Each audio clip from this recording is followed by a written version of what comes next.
Welcome to part 2 of our 4-part video series for our Healthy Henry 2020 Weight Loss Challenge. Today I'm going to be clarifying carbs because I think this is one of the most misused words in the weight loss world, and I need you to understand what carbs are good versus what carbs are bad and what it means to have a low carb diet in a healthy way. So think of carbs as 3 categories. I like to picture it like a little Venn diagram in my brain. So there's 3 types of things under the heading carb. The first one's fiber. Fiber is our best form of carb.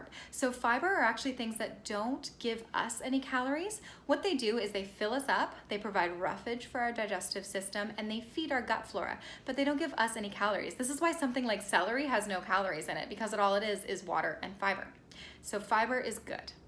The second thing, we're gonna go all the way to the other end of the spectrum that we're talking about, is sugar. Sugar is bad. Sugar is bad because it is the easiest way for your body to get fuel. And we don't want to make it that easy for your body to get energy when we're trying to lose weight, especially. So sugar are things that are ready to go. So if you think about eating just a teaspoonful of sugar, it gets into your bloodstream and immediately it can be used. It doesn't need to be broken down or changed. It's just ready to be burned for energy. When this happens, we get blood sugar spikes, and then we get crashes, and we get crashes that lead us to crave more sugar and to eat more calories. So sugar is our least favorite. For sugar, our magic number is 25. We want to only have 25 grams of sugar per day maximum, and we'll come back to that in a second.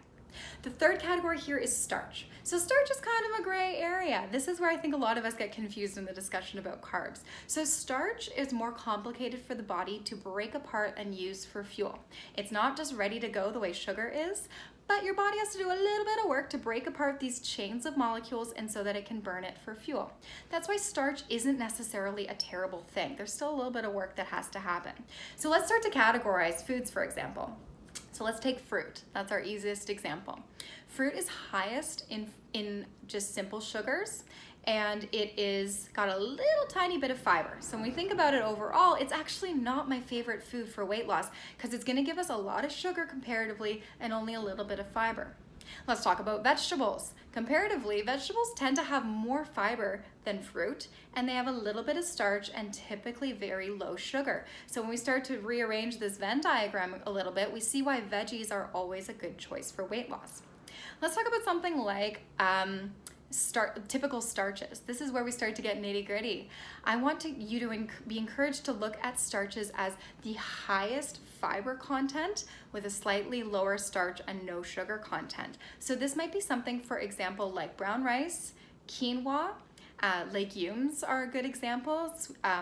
Beans, chickpeas, lentils, things like that are all very high in fiber, and they've got some healthy starches but low sugar.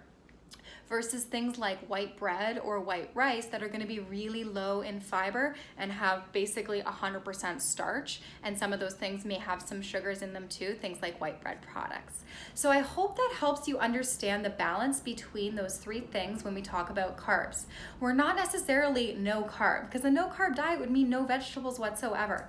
What we do want to focus on is having lots of fiber, little bits of starch, and as little sugar as possible, keeping it under 25 grams of sugar per day, so that you can have healthy ways for your body to get calories, feed your healthy gut flora, and keep yourself nice and full without just giving yourself the quick fix of energy that sugar gives you when you're having carbs.